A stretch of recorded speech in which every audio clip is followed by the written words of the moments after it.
Materi berikutnya adalah mengenai penilaian surat berharga berbentuk obligasi. Ya, akan saya share screen dulu. Oke, ini saya out dulu. Start, ya. Ini berarti sudah selesai kita, ya. Lalu kita ke ini juga sudah. Lalu kita ke sini.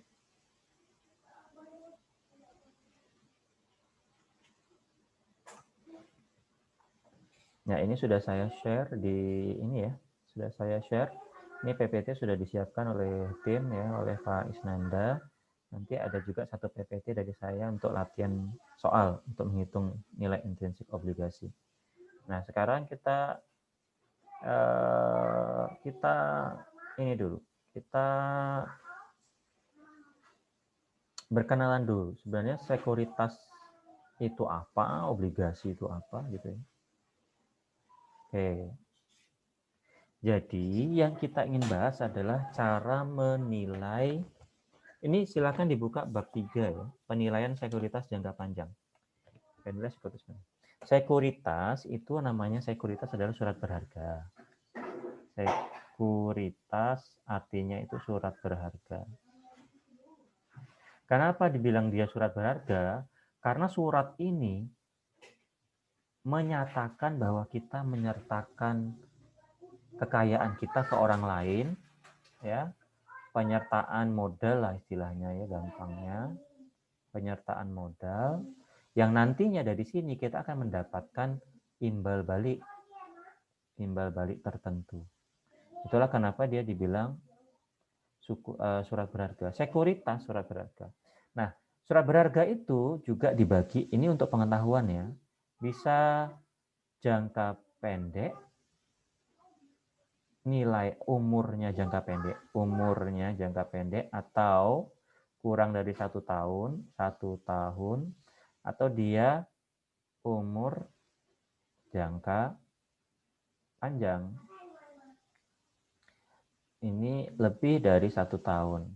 Kalau surat berharga jangka pendek, untuk mendapatkannya namanya di pasar uang. Pasar uang. Pasar uang itu misalnya apa? Bank, ya, DST lah. Kalau umur jangka panjang, sekuritas jangka panjang itu dapatnya di mana? Namanya di pasar modal.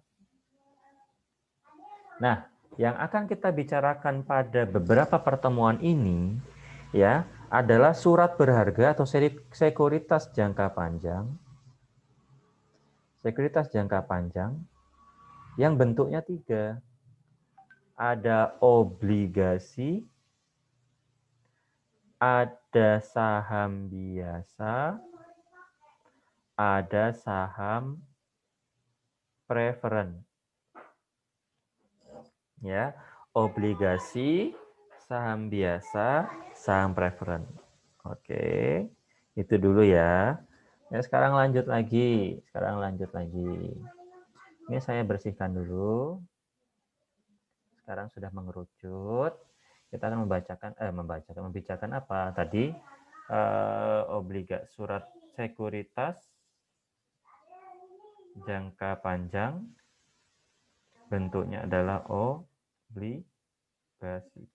Oke, sekarang kita cut di sini dulu. Akan saya jelaskan beberapa hal. Yang pertama, ya, sekuritas jangka panjang itu punya nilai.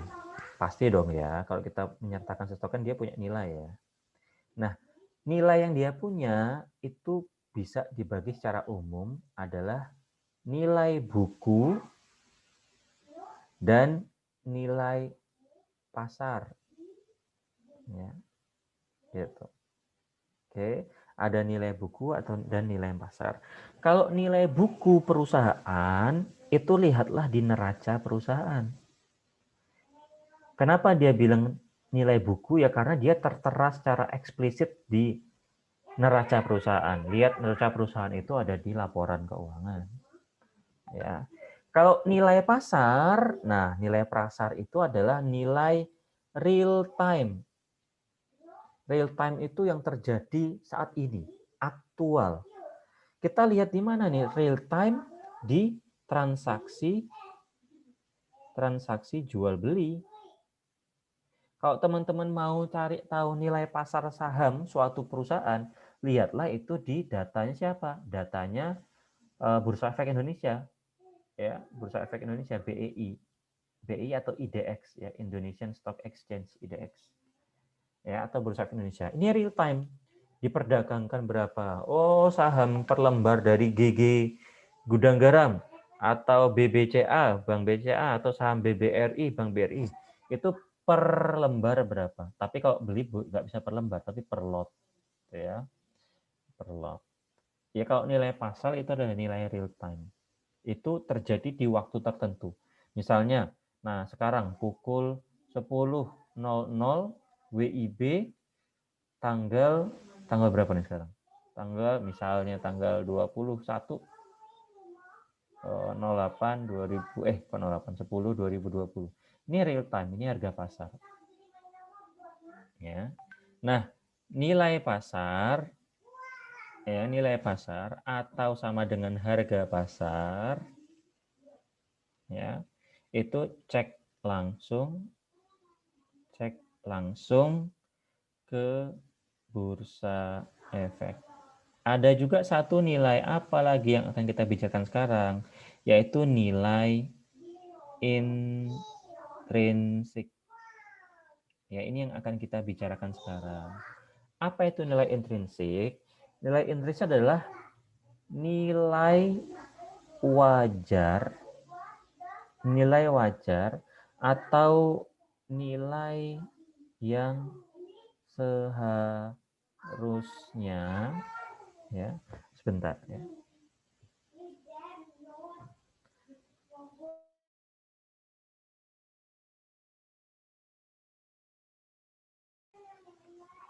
Nilai wajar atau nilai yang seharusnya, ya, dari suatu sekuritas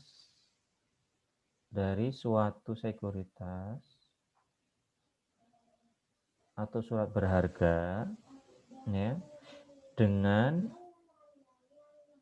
mempertimbangkan, ya, atau memasukkan faktor-faktor fundamental perusahaan, ya, prospek perusahaan, ya, dan pemasarannya. Itu secara definisi. Itu nilai intrinsik dari suatu sekuritas, ya. Nilai wajar. Ada nilai pasar dan nilai buku. Ini nilai intrinsik nih, nilai wajar. Gini. Misal ya, ini kita asumsikan ini seperti mobil, ya. Kalau kita mau beli mobil, misalnya mobilnya kalau gampangnya mobil second ya. Misalnya kita mau beli mobil second. Misalnya kita mau beli apa? CR-V tahun 2018 misalnya. Di sini akan ada beberapa harga.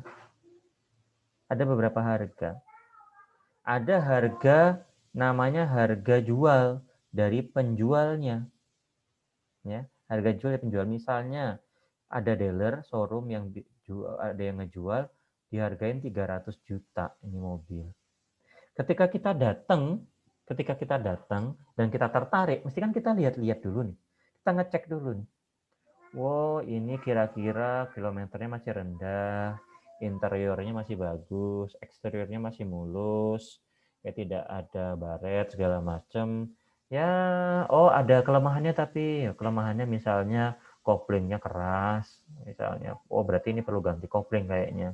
Terus bannya udah mulai gundul, berarti nanti setahun lagi kira-kira harus ganti ban nih empat-empatnya. Ketika kita nilai itu, kita melakukan valuasi. Namanya valuasi itu penilaian. Oh kita nilai misalnya worth it 280 juta lah. Kenapa? Karena 20 juta itu untuk ganti kopling, ganti matahari, ngecek kondisi, ganti oli ya, karena kita ketika beli mobil second itu harus kita ganti semua, oli persneling, lalu oli mesin, minyak rem misalnya, lalu kita ganti ban, itu perlu 20 juta nih, perlu 20 juta. Berarti nilai intrinsik ini yang maksudnya 280 juta itu nilai intrinsik dari yang valuasi kita. Dari valuasi kita. Jadi kalau misalnya kita nilai 280 juta, kalau orang yang ngejual 300 juta, ini harus kita apain? Kalau saudara, misal ya, kalau mau soal mobil ini cowok nih misalnya. Mas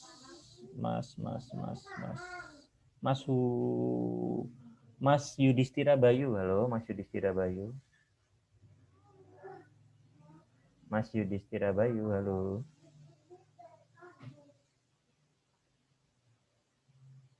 Mas Bayu. Enggak ada, oke. Mas Yuda, Fakih, Mas Yuda ada? Ada, Pak. Ya, Mas Ada. Yuda. Oke. Mas Yuda, ini pura-puranya tadi kita mau beli mobil second ya. Mobil second CR-V. Ya. Dijual sama orangnya di showroom 300 juta. Terus Mas Yuda itu datang ke showroomnya lihat-lihat mobil. Terus ketika Mas Yuda nilai, oh ini wajarnya 280 juta. Kalau misalnya yang jual 300 juta, ini harus diapain berarti Mas? Ini harga dari Mas Yuda, ini harga dari penjual. Harus diapain nih berarti? Harus ditawar. Harus ditawar. Harus ditawar. Harus ditawar sampai minimal harganya berapa Mas? Harganya seperti valuasi saya, Pak. Oke. Kalau dia mentok di harga 285 juta atau 290 juta, dia turun 250 juta, Mas Yuda beli apa enggak? Karena lebih tinggi dari nilai wajarnya, Mas Yuda beli enggak? Enggak. Harusnya enggak. Tapi kalau dia mau turun sampai 275, Mas Yuda beli enggak? Ya, beli, Pak. Auto. Auto beli. Ya, auto beli. Jadi kalau 300 juta versus 280 juta. Kalau dia ya ke 290 ya, itu enggak beli karena lebih dari harga ini. Tapi kalau 275 auto beli. Kalau dia tetap di 300 juta atau 290 juta, kita nggak beli. Ya, karena kondisinya namanya apa Mas? Harga itu bahasa Inggrisnya apa? Overprice. Overprice. Tapi kalau dia 275 atau bahkan 250, padahal dia 280. Misalnya X-nya 250. Berarti dia underprice. Oke, makasih Mas Yuda. Ya. Pak. Nah, dalam sekuritas itu overprice namanya over value. Over value. Kalau underprice namanya under value. Sama seperti contoh tadi, kalau dia under value, itu kita beli. Kalau over value, enggak beli. Ya. Nah, kita tahu dari mana dia over value atau under value, makanya kita lakukan yang namanya apa? Penilaian intrinsik. Kita melakukan valuasi, istilahnya valuasi itu apa dalam sekuritas itu? Nilai intrinsik harus kita cari tahu. Nilai intrinsik. Itu ya. Itu carinya. Nah, sekarang kita ke yang ini dulu.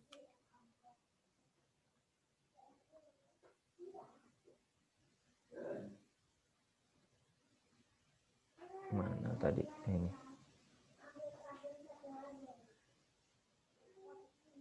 Nah, sekarang kita masuk ke obligasi ya. Sudah kita masuk ke yang sekarang sudah menilai obligasi. Salah satu dari jenis sekuritas. Obligasi itu apa toh? Obligasi itu adalah instrumen jangka panjang yang dikeluarkan oleh perusahaan maupun pemerintah. Istilahnya dia instrumen untuk ngutang gitu aja. Instrumen untuk ngutang. Kalau pemerintah, nama obligasinya adalah ORI. Istilahnya ORI misalnya ada serinya tuh. ORI 16.100 atau 16.000 berapa. ORI itu tapi kepanjangannya nggak terlalu sama dengan singkatannya ya. ORI itu kalau biasa dikenal dengan kepanjangannya obligasi negara retail. Ya, obligasi negara retail. Istilahnya pemerintah Indonesia mau ngutang ke masyarakat, diterbitkannya ORI. Ya, perusahaan juga bisa. Perusahaan itu nambah modal bisa dengan 2 cara atau 3 cara. Ya, 2 cara umum lah, biar kita gampang.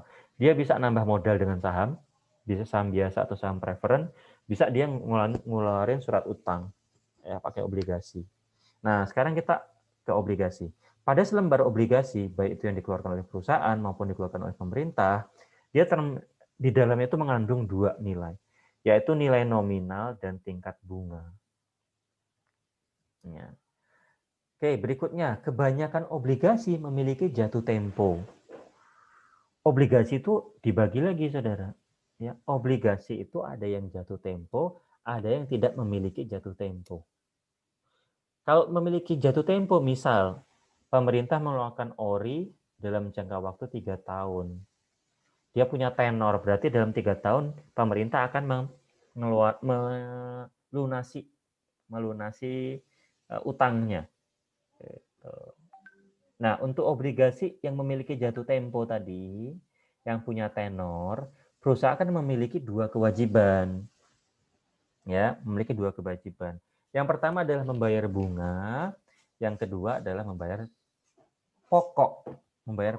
Jadi gini, saya petakan ya biar enggak bingung ya, saya petakan nih. Saya petakan dulu nih.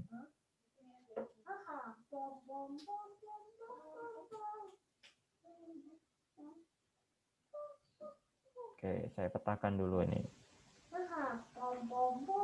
Kak, nanti dulu, Kak.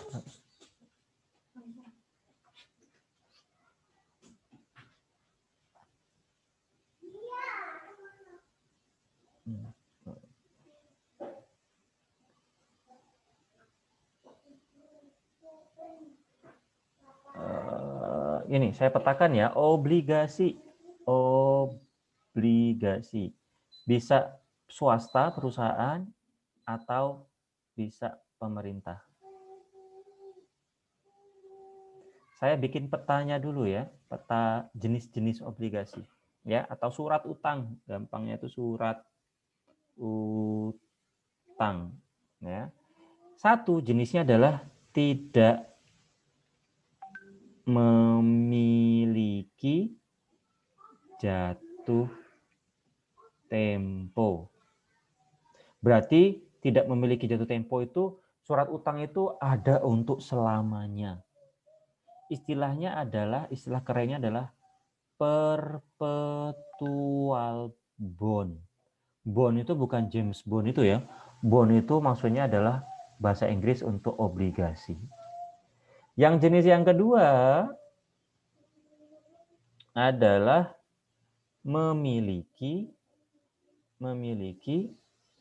jatuh tempo.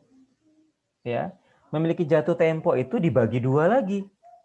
Yang A namanya adalah non-zero coupon bond. Artinya ini punya bunga ini. Ini punya bunga. Yang kedua adalah zero coupon bond. Yang ini tidak berbunga. Ini pokok tok, hanya pokok saja tanpa bunga. Nah, sekarang kita yang pertama dulu ya. Kita ke yang menilai intrinsik obligasi yang tidak memiliki jatuh tempo ya, atau perpetual bond. Oke, sekarang kita menilai intrinsik obligasi tidak jatuh tempo. Artinya apa? Obligasi ini ada untuk selamanya. Obligasi ini ada untuk selamanya. Jadi selamanya pihak yang mengeluarkan obligasi ini bayar bunga terus ke saudara. Istilah tadi apa? Perpetual bond. Bagaimana menilai intrinsik obligasi yang tidak punya jatuh tempo. Ya. Contoh. Saya kasih contoh misalnya. Oke. Misal ya. Ada nggak di sini? Saya yang sudah ada di PPT aja. Nah, ini aja deh. Ini aja yang sudah ada di PPT biar gampang. Ini sudah saya share kayaknya.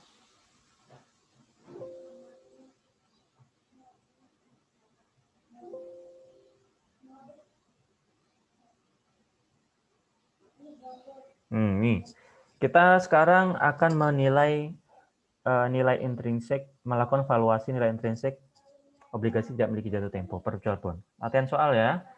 Anda ingin sebagai seorang calon investor, ya, calon investor atau investor gitu, ingin membeli sebuah obligasi yang memiliki nilai par, nilai kalau misalnya di buku itu ada nilai par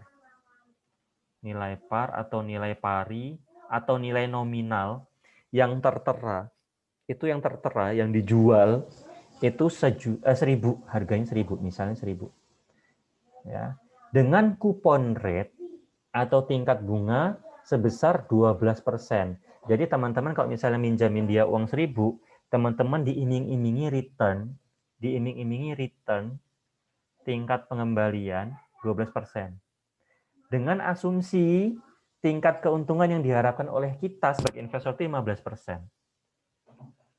Jadi kan return itu bisa dilihat dari dua. Return itu bisa dilihat dari dua perspektif. Perspektif yang pertama adalah perspektif dari penjual. Dari seorang penjual, dia ngasih namanya kupon rate sebesar 12%. Kalau kamu ngasihin aku utang, tak kasihin 12%. Tapi juga bisa dari sisi dilihat dari sisi kita sebagai investor. Dari sisi investor, return itu istilahnya adalah expected return, tingkat bunga yang diharapkan. Kita itu maunya kalau beli obligasi ini, returnnya 15%, bukan 12%. Gitu. Makanya ada dua tingkat rate. Yang pertama adalah coupon rate, ada yang kedua adalah rate yang kedua adalah expected return atau required return.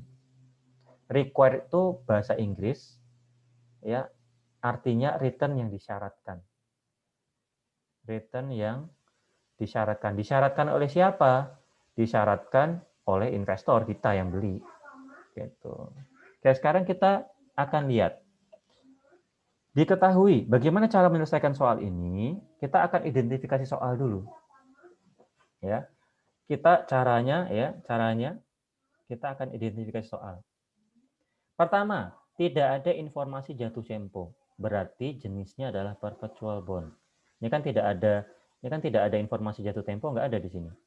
Ya. Jadi dia jenisnya perpetual bond. Yang kedua, tingkat keuntungan yang disyaratkan atau required rate of return itu 15%. Itu tandanya KD. KD itu required return 15%. Lihat nih, investor mengharapkan 15%.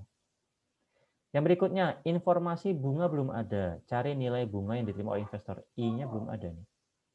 I-nya kan tadi coupon rate 12%, nilai nominal 1.000.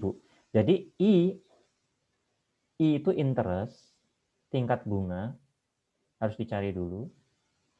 Baru ada dalam persentase, tapi belum ada dalam nominal. Kita cari dulu, ya. Nominalnya berapa? I, ya, 12% coupon rate dikali nilai parnya, nilai nominalnya. Berarti nominal interestnya adalah Rp120.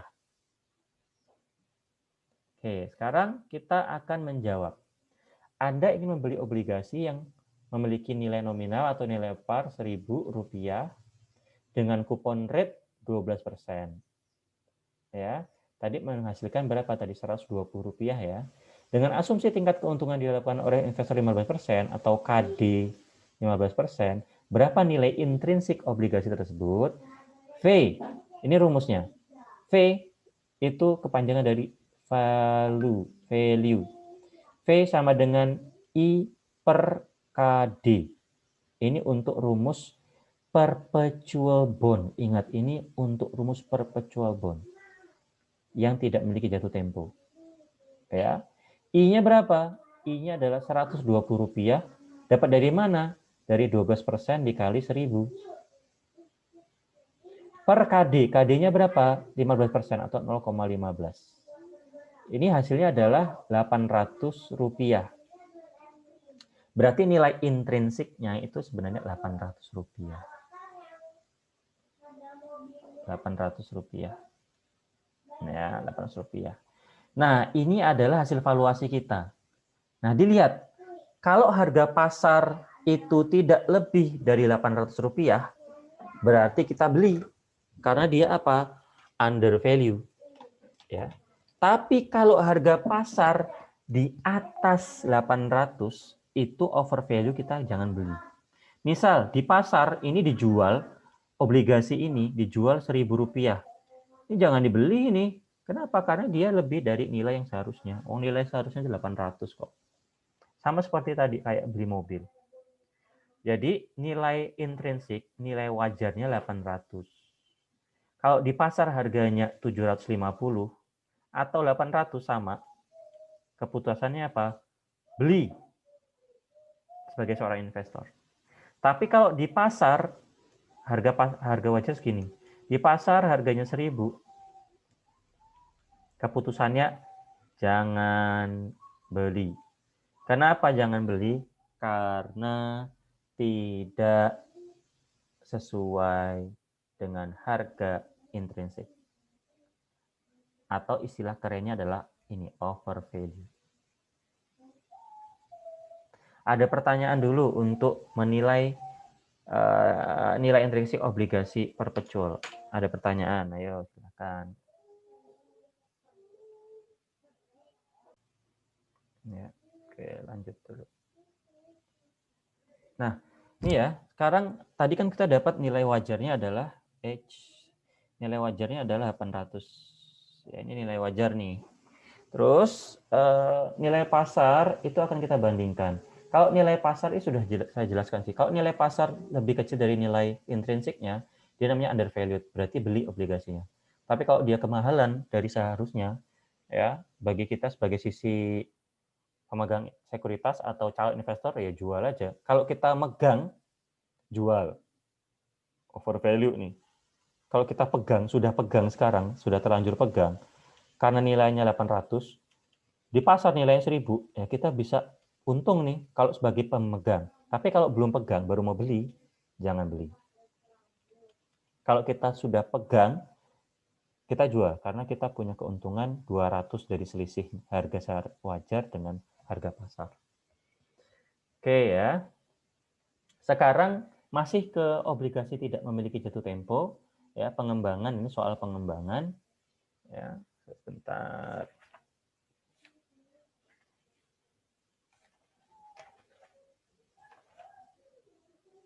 Ya.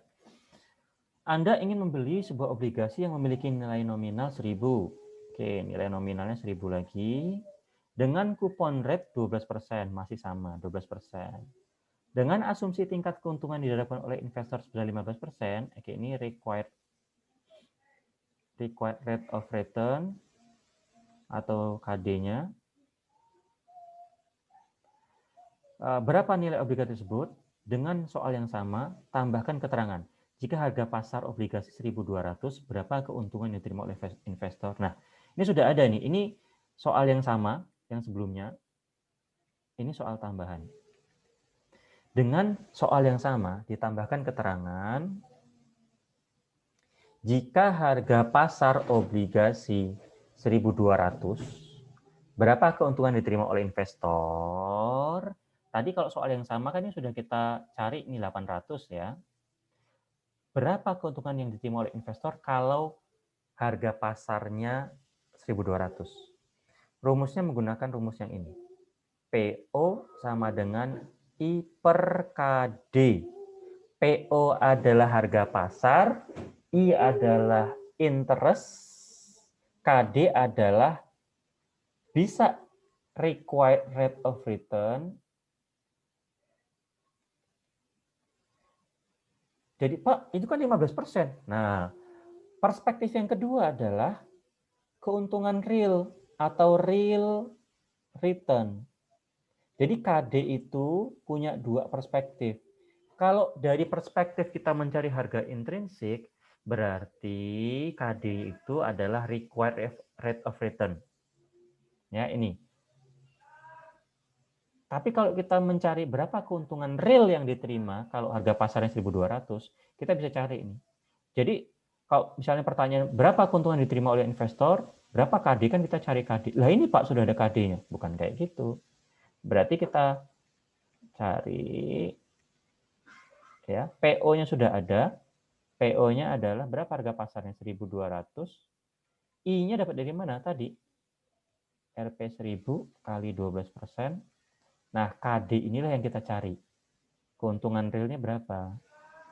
Ya, 1.200 sama dengan 120 per KD. Nah, KD-nya adalah 10%. Dapat dari mana 10%? Dapat dari, sama seperti kemarin ya, 6 bagi 2 sama dengan 3. Mencari 2 bagaimana? Mencari 2 adalah 6 dibagi 3. Berarti kalau ini berapa? Kalau ini KD sama dengan Rp120 dibagi 1.200. Dapatlah 10% atau 0,1. Jadi jawabnya adalah berapa keuntungan diterima oleh investor? Jawabannya adalah 10%. Ini keuntungan real. Keuntungan real. Kenapa dia dibilang real? Karena sudah ada harga pasar. Jika harga pasar 1.200, sudah ada harga pasar. Berarti ini sudah keuntungan real. Kalau yang tadi, ya belum ada keuntungan realnya. Kenapa? Ini masih kita mencari valuasi nilai intrinsik. Gitu. Ya. Oke, sampai sini dulu. Ya, tidak perlu banyak-banyak dulu. Nanti pusing ya. Saya stop record dulu ya. Hari ini kita membahas mengenai dua, berarti amortisasi, lalu menilai obligasi, tapi baru yang belum jatuh tempo. Ya, yang belum jatuh tempo. Oke, nanti berikutnya kita akan menilai, melihat yang ada jatuh temponya. Oke, nanti kita melihat yang ada jatuh tempo. Karena lumayan banyak tuh yang ada jatuh temponya. Oke, terima kasih sudah mengikuti perkuliahan kita. Ada pertanyaan dulu sebelum saya akhiri? Tidak ada, Pak. Belum ada ya. Oke, soal latihan akan saya lihat-lihat dulu di buku ya, sudah ada sebenarnya, tapi saya lupa. Nanti saya foto terus saya kirimkan. Untuk latihannya sepertinya baru amortisasi, karena untuk yang bond belum ini ya, belum selesai sih, saya jelaskan nanti aja sekalian kalau sudah saya selesai jelaskan ya. Begitu ya. Oke, semuanya terima kasih. Selamat siang ya. Assalamualaikum warahmatullahi wabarakatuh. Waalaikumsalam warahmatullahi wabarakatuh. Terima kasih, Pak.